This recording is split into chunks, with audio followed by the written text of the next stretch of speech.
Sejam muito bem-vindos a mais um programa Tricetados. Hoje a gente tem como convidado uma pessoa que sabe tudo do sistema funerário do estado do Amazonas. Seu nome, Manuel Viana. Seu Viana, o senhor é proprietário há 4 décadas da Funerária Viana, que tem a sua matriz na Getúlio Vargas, né? Que a maioria das pessoas conhecem a matriz, não conhecem as filiais, né?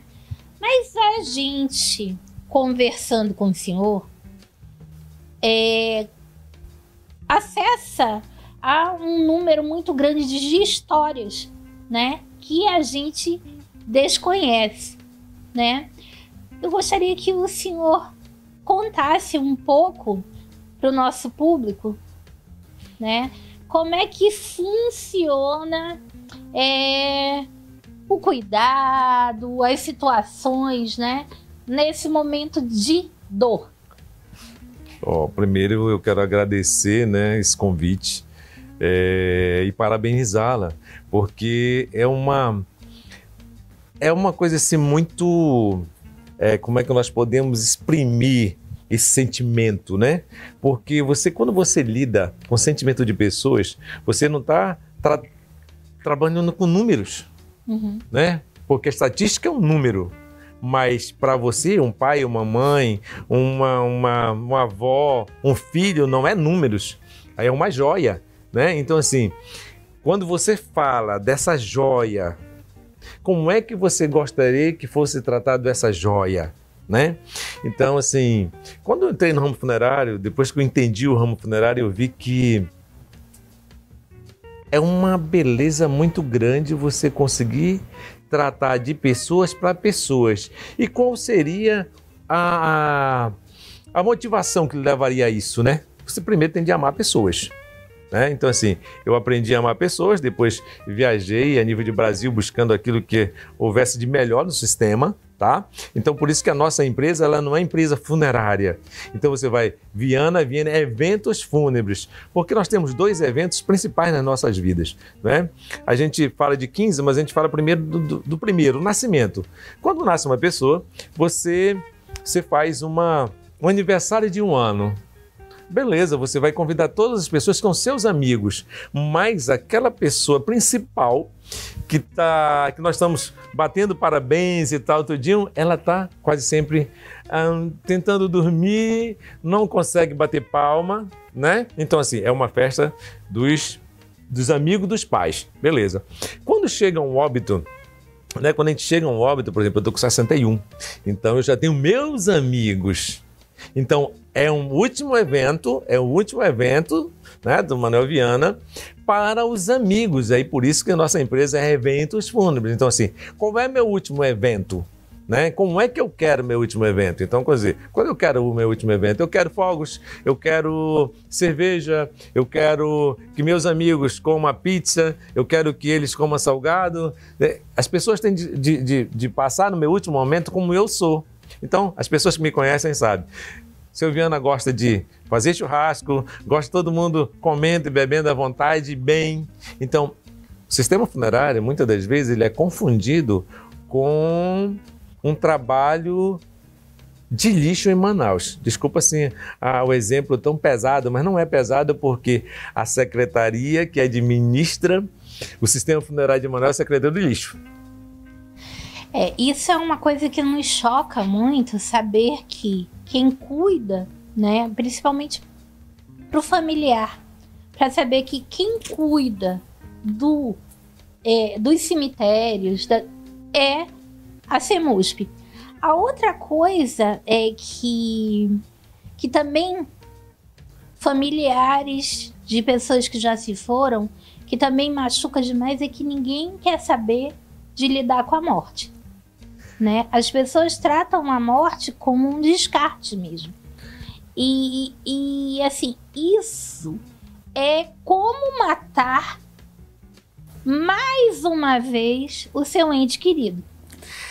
Assim, nós sempre falamos o seguinte: o cemitério, O que é um cemitério dentro de uma cidade? Se não uma outra cidade. Uma outra cidade... Na verdade, deveria ser um campo santo. Né? Então assim, o cemitério é uma outra cidade, mas ele, na realidade, é um grande cofre, onde estão as grandes histórias. A história de Manaus está onde? São João Batista, né? Eu estava falando para os meninos aqui que nós temos um cemitério que é mais antigo do que São João Batista, que é exatamente Piedade. Né? Então assim, mas vamos trabalhar. As histórias estão ali. E o meu pai, para mim, é uma joia e uma história. Então assim, como é que o poder público olha o meu pai quando morre? Descartável. Por exemplo, os hospitais de Manaus, nenhum... Peraí, não. Delfina Aziz tem registro da pessoa que está removendo a placa do carro, tá? Então, Delfina Aziz. Mas se você vai em qualquer um outro cemitério... Qualquer outro hospital, desculpa. Desculpa, obrigado. Desculpa. Qualquer outro hospital, por exemplo, no 28 de agosto, uma época, uma pessoa foi removida para Itacoatiara, um falecido, num banco de passageiro de um táxi. Por quê? O hospital, o necrotério é lá embaixo. A administração do hospital não quer saber o que acontece, o que vai acontecer com aquela pessoa que faleceu. Então, nós achamos que, na realidade, a gente perde o valor para as autoridades, não para a família, né? Para a família é muito difícil eu imaginar que meu pai está sendo descartado naquela câmera fria. Não, é muito difícil também, até nos hospitais particulares, talvez principalmente nos hospitais particulares, você vê o seu ente querido saindo junto com os sacos de lixo. Ao mesmo momento, né, é como se fosse um despejo. Quase todos os necrotérios dos hospitais particulares são próximos àquilo que você terminou de falar. Então, tem uma lixeira lateral e no outro é o necrotério. Não, tem uns hospitais que não são próximos, não. São na mesma porta. Então, isso é verdadeiro. É a mesma porta que sai o lixo hospitalar e sai o teu familiar. A diferença é que o lixo hospitalar ele coloca aqui e o teu familiar ele coloca na direção que o carro funerário vai buscar. Não, eu tive uma experiência interessante. Há mais ou menos 60 dias eu fui num hospital particular. Eu fiquei assim, estarrecido aonde estava o necrotério. Porque fizeram uma mudança. Para você ter uma ideia, o batente tinha 40 centímetros. Então você já sabe que o familiar teria problema para chegar. Agora mais ou menos uns 40 metros do local da via, para você ter acesso ao necrotério. E a passagem, por exemplo, com o cadáver, ou com o esquife que seja, nós teríamos mais ou menos 1 metro. 1 metro, né?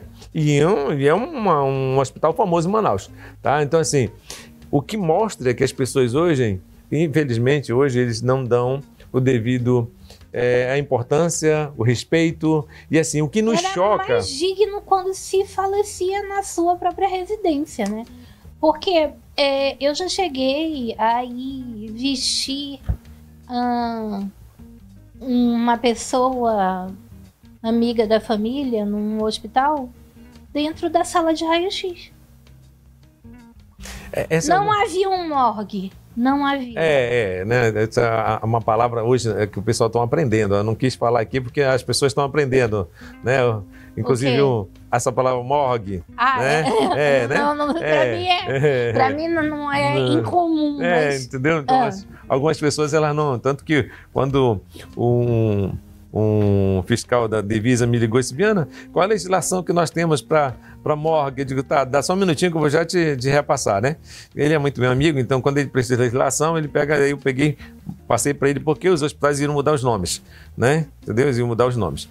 Então acontece isso. Mas o que nos deixa estarrecido é o fato das pessoas, das autoridades, no modo geral, elas não se preocuparem com o impacto psicológico para a família. Não, só o fato, em primeiro pensamento, Só o fato de o teu familiar ser tratado juntamente com limpeza pública, você está falando que aquilo é um lixo. É um descarte. Nós demos algumas ideias. Nós viajamos a nível de Brasil, né? Então nós tivemos visitando onde tinha os melhores serviços funerários do Brasil. Tá? Nós tivemos a preocupação de visitarmos São Paulo, visitamos 25 municípios de São Paulo, onde tinham os melhores serviços, fomos para o sul, aí visitamos Curitiba, Porto Alegre, então, onde tinha os melhores serviços, que eram referência, nós visitamos e trouxemos, nós demos a dica, na época, ou passaria, né, no caso, Rio Grande do Sul, Secretaria de Indústria e Comércio. Né? Então você vai Curitiba, tá? Você vai para a Secretaria de Saúde. Eu acho que seria mais digno. Ligado exatamente à saúde, mas porque o óbito, no sistema hospitalar, ele também é tratado como uma alta. Exatamente. Né? Manaus está longe daquilo que nós sonhamos. Então, assim, eu sou apaixonado pelo sistema funerário, eu estou, como você falou, mais de 4 décadas, e não só dentro do sistema, eu estou brigando pelo sistema. Não, tá? e trabalhando à frente do sindicato e tudo, né? Buscando aquilo que é de melhor para ver se a família... Porque, assim... É um momento de tanta dor, você não precisa passar por mais dores, né? A última sugestão que nós demos para resolver o problema da cidade de Manaus, criássemos aqui o mesmo estilo de Curitiba e Porto Alegre, uma central de óbito, onde estivesse lá cartório 24 horas, tivesse a SEMUS para liberar as sepulturas, tivesse o SVO para liberar os corpos para as pessoas que não tinham acompanhamento médico, né? Já teria um posto da policial para poder fazer o BO no momento, e a assistência funeral, tanto com o SOS quanto com as empresas privadas e mais. Por exemplo, uma coisa que me chamou muita atenção no Rio Grande do Sul foi que lá existe um trabalho tanto social como psicológico. Como funcionam os dois? Todas as pessoas que falecem, elas têm roupa, elas deixam cadeira de roda, Então, o que acontece? O serviço social vai lá, arrecada isso aí e distribui já para as entidades. Sou Viana, nós vamos fazer um intervalinho comercial e a gente volta já falando mais sobre esse assunto.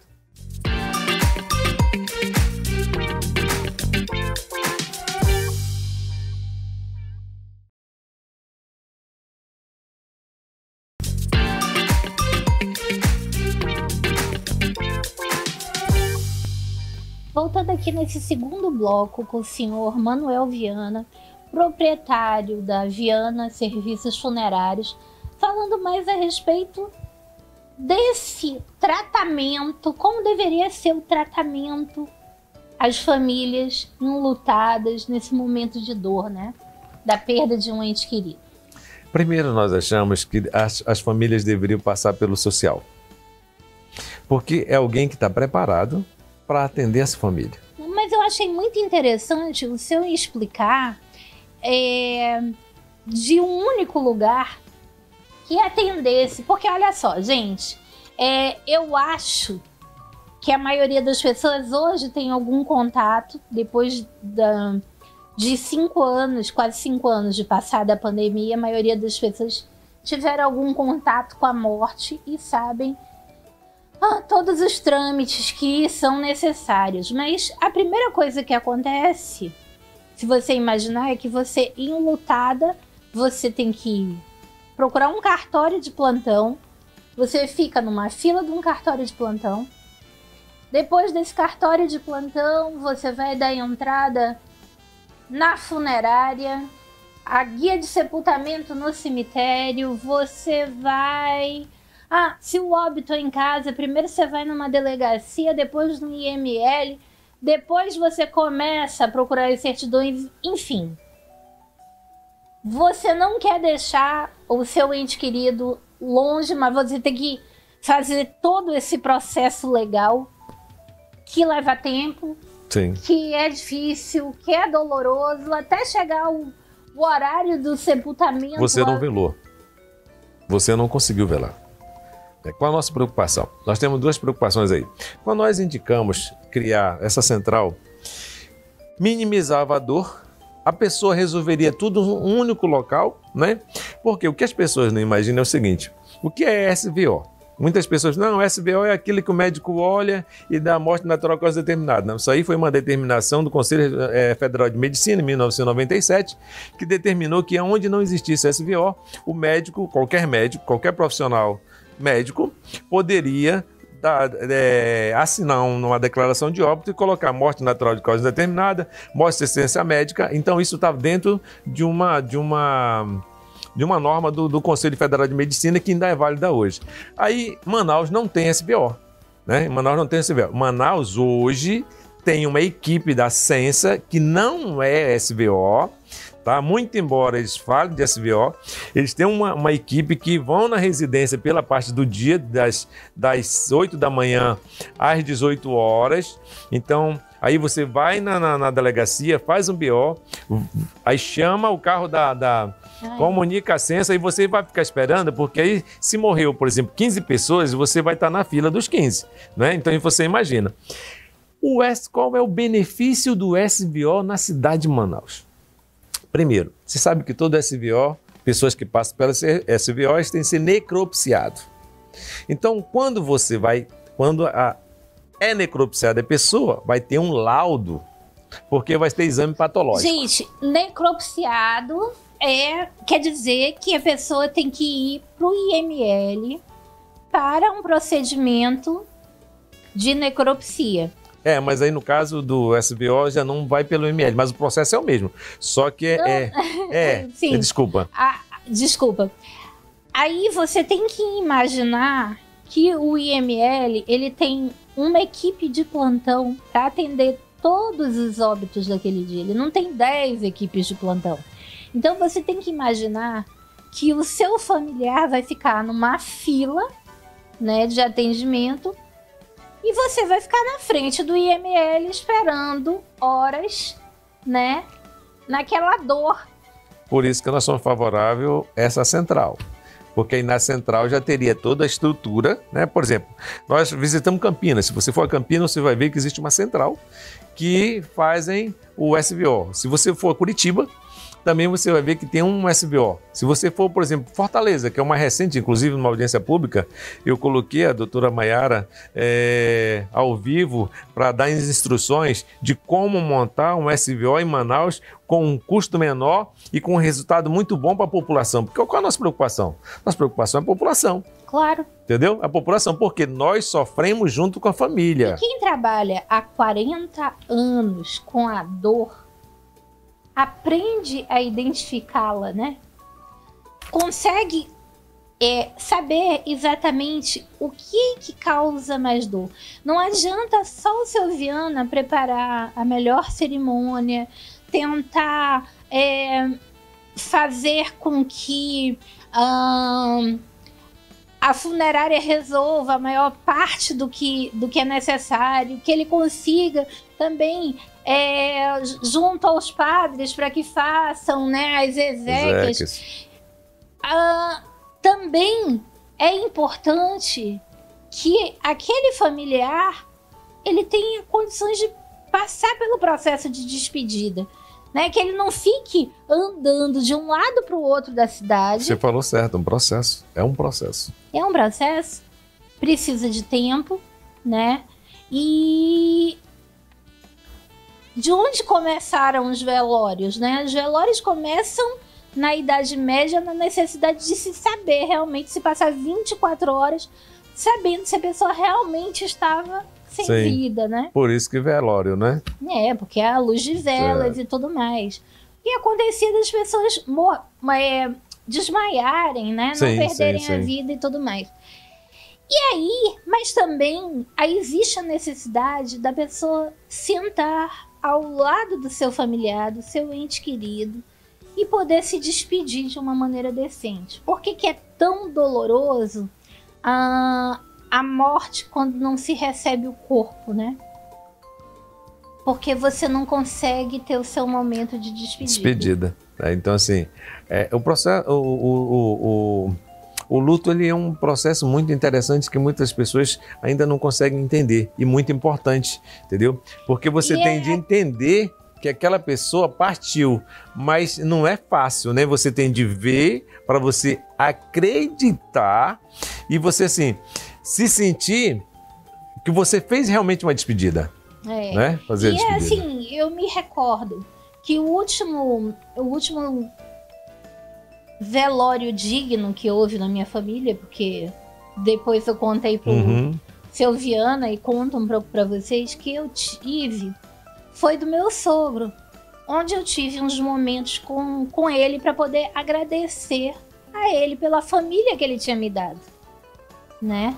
E a minha conversa com ele já sem vida foi justamente no sentido de abrir meu coração e manifestar meu agradecimento, que a partir dele, né, a minha família iniciou, e que eu agradeci a criação que ele tinha dado ao filho dele, e essas coisas todas. Aquilo é um momento que é muito necessário pra gente. Sim. Agora, uma situação, como eu estava falando, de velórios que não são velórios, como a gente diz, dignos, né? Que o caso da minha mãe caída no meu colo, no chão, sem poder ter uma despedida digna, aquela correria para ir primeiro na delegacia, depois no IML, porque em época de pandemia não se tinha leito e não se tinha leitos para idosos. A minha avó, a mesma situação, com mais um agravante. As funerárias não tinham mais como atender naquele dia. E todas elas com uma dificuldade, desde conseguir a ambulância para que fosse atestado realmente que estavam sem vida, depois uma dificuldade muito grande para conseguir a documentação necessária, porque estava tudo fechado, depois uma necessidade muito grande, e eu falei inclusive para o seu Viana que ele se chocou com o fato de que nós próprios tínhamos que lidar com... Eu estou chocado. Conte aí o que lhe chocou.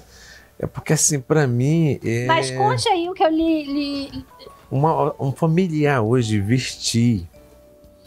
Carregar... Colocar, sabe, para mim isso não, isso para mim eu não consigo. Mas a pandemia foi completamente desumana, né? Mas assim, nós procuramos tornar assim humano, porque assim, para nós era desumano a forma que estavam sendo tratadas as pessoas.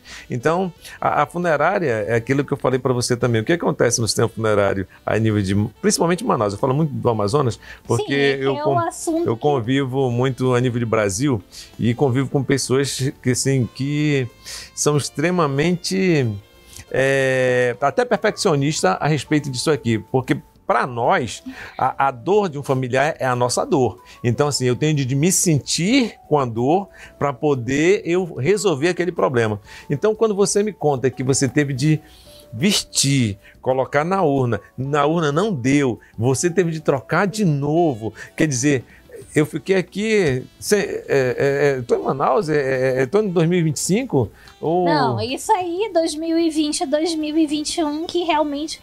As funerárias não deram conta de prestar o serviço, né? Aliás, ninguém deu conta de prestar os serviços adequados para nada, né? Que isso sirva, assim, de alguma maneira, de uma lição para que a gente consiga se preparar, né? Caso haja no futuro algum acontecimento desse porte, e eu achei essa ideia excelente, porque se ao invés daquele familiar que teve em contato com aquela pessoa doente, tivesse espalhando né, o vírus por 10 lugares diferentes na cidade, eles fossem a uma única central... Uma única central que resolveria tudo, né? Mas assim, quando você está me falando disso aí, não muito tempo, Manaus... houve uma questão até interessante. Uma família, ela foi para a imprensa, ela foi para a mídia, ela velou uma pessoa 1 hora antes do sepultamento, descobriram que não era a pessoa, né? Então, assim... Eu me recordo desse acontecimento. Aí a gente pergunta, será se saiu da pandemia, mudou os profissionais do sistema funerário? Será se... ou continua... será se o problema não era a pandemia? Falta profissionais adequados? Silviana, a gente vai deixar essa pergunta no ar e a gente vai falar um pouco a respeito num próximo programa. Obrigada pela audiência de vocês e até o próximo programa.